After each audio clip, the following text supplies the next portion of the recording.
Hello there, fellow summoners. Mad Dog HT here, and got a little interesting video to share with you with Apocalypse. So this is how my Day 5 AQ Section 2 started out. I usually am one of the Magneto boss killers, and I just got whacked. And I don't like to use items, and so Sunspot and Human Torch were my lane clearers for Section 3, which was the pleasure to burn lanes, which basically you do 90% less damage if you do not have a Incinerate active, whether it's a debuff or a passive. So those guys were dead, and I was like, I only had Apocalypse left. I had made Sunspot a horseman, and I just didn't want to revive and, heal up anybody. It was Day 5, and I'm like, well, I might as well just give Apocalypse a chance. So, Apocalypse is still fairly new to me. I'm still learning him, but I know that his concussion is actually pretty potent, and it can do some pretty dang awesome things. So you can see I put on an L2 when I have his concussion active, and I'm actually doing some decent damage. It's nothing like crazy, but it looks like I'm doing more than, the 10% damage that I should be doing with no incinerates active. So I get back to a special 3 and give him a little stomp down into the ground, and that makes the concussion like 100% ability accuracy instead of, I think it's like 30%. And you can see that I'm gonna start to do some decent damage with the debuffs.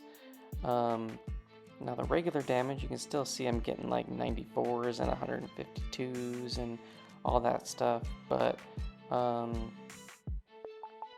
the damage on the debuffs is kind of ticking away, and yeah, this Sorcerer Supreme is going down, and it's been a little over 2 minutes.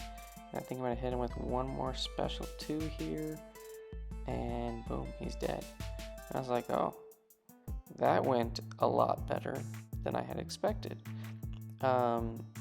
So I was like, well, I'm gonna keep going down the lane in the morning when I wake up, and we'll see what we can do. So wake up, advance to this Guillotine 2099.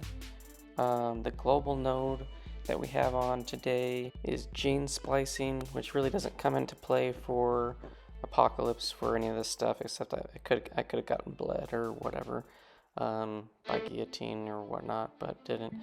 But it also has juke, so basically you get a passive fury every time you alternate your combo ender 5-hit combo from a light to a medium. And so in order to, I didn't really use this on the Symbiote Supreme fight, and it was late. I don't know why I wasn't doing it, but it would have helped as well. But I'm doing it here. So basically, I always, in order to try to manage and like remember what combo ender I'm on, I always start with a light, so that I know that when I'm on a odd number, the next one I need to do is a medium ender, and then when I'm on an even number, I need to end with an odd, and that's just how I kind of keep track. And it's kind of like kind of making it sync with how you would deal with Dr. Voodoo. So I get the concussion on, haven't really done much of any damage, but the concussion, or not the concussion, the degen, I don't have a concussion on yet. The degen is going for 200, and the poison's going for like 100. And yeah, so we're just going down, and we're going to knock off another L3. I'm at the 10 passive furies. I got lucky there. I thought I would be able to get a heavy off with a limber, I was not, but she kind of just stood there. So now we're going to get off the special 3 and give her a big stomp. Boom. And then we're going to see these debuffs, their potency is increased. You can see that one of them's ticking for 900, 937. And that's, I think, I'm not sure which is which. Looks like it's combined with the poison and the degen, but the potency is increased significantly. Now we get the concussion off, and we are getting some decent hits going, and the damage is plenty to finish her off. I finish off with full yellow bar and with about 20 seconds to spare.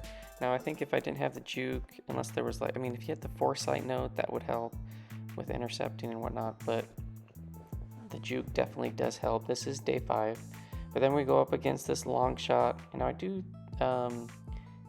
get hit, I think once, maybe twice, on the end of his L1 throughout this fight, but it didn't do much damage. And you're gonna see, without having an Incinerate on, Apocalypse's debuffs can really put in a ton of work. You can see I'm hitting for 54 and 88, so definitely the pleasure to burn is working. And we're going to get off another L2 after this guy goes a little bit passive. And now that we have 4 charges, I get both the concussion and the degen on. It's going for 232 a tick, so it's nothing great. Got those bleeds going for 30, 83, yeah, 83.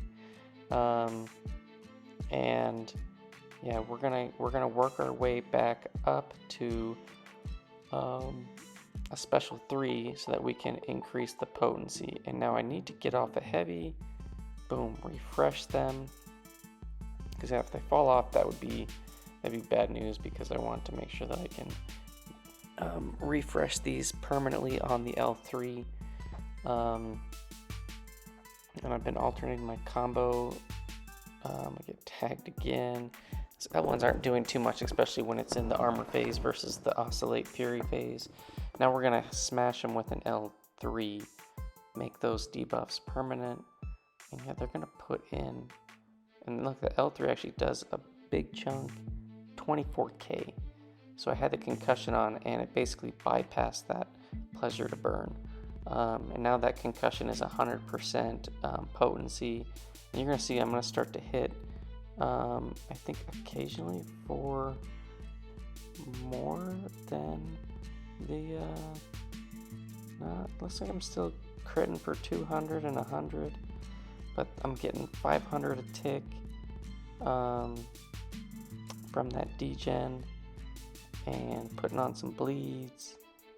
And yeah, the damage is not bad. I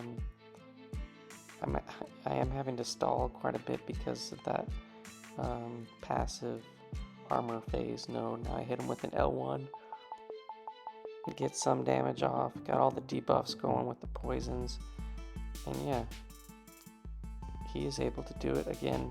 About 15 seconds on the clock, get him down. So far I'm 3 out of 4 pleasure to burn fights, and we're going on the 4th one. Jane Foster has got the aspect of evolution. Yeah, so 90% less damage if no incinerates are on. So I've done some fights where you don't have the right champ or something like that, and you try to just power through it, timeout, Corvus, whatever. It can be pretty painful. But while these are long fights, it's just kind of impressive that he can actually complete the fight and finish it off. So again, I'm going to go for an L2. I've been alternating my combo. It's going to apply both the concussion and the degen because I have 4 charges. And you can look at that, it's going for 243 a tick. Not anything great at the moment, but it's not terrible. Do the heavy to refresh them, and basically we just need to do this until we can get back to L3 and make those permanent. And yeah, slowly but surely, we are going to take this Jane Foster down. Now luckily I just barely got to L3, got those off.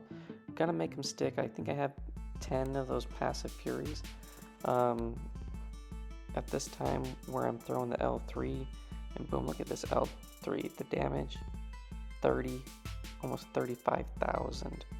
No incinerates, but that concussion basically bypassed it. And so these are now, when they got made permanent, more potent with the furies active, going for 574 a tick. And then I'm gonna throw the L1. Now I got all of the debuffs on, and look at her just melting away. And at least as far as melting away, without an incinerate on, I would consider that melting away. But anyways, took it all out. Didn't have to use any items. Apocalypse is a beast. I actually really enjoy using him on attack. He's got a lot of utility. He's a lot of fun to play. I like all his mechanics. But yeah, I thought I'd share this. I just found it interesting that he could do it. And he did it. And we got to the end of the boss, not using any items. And yeah, had some fun doing it. So thanks for watching, fellas, and I'll see you in the next one. Peace out.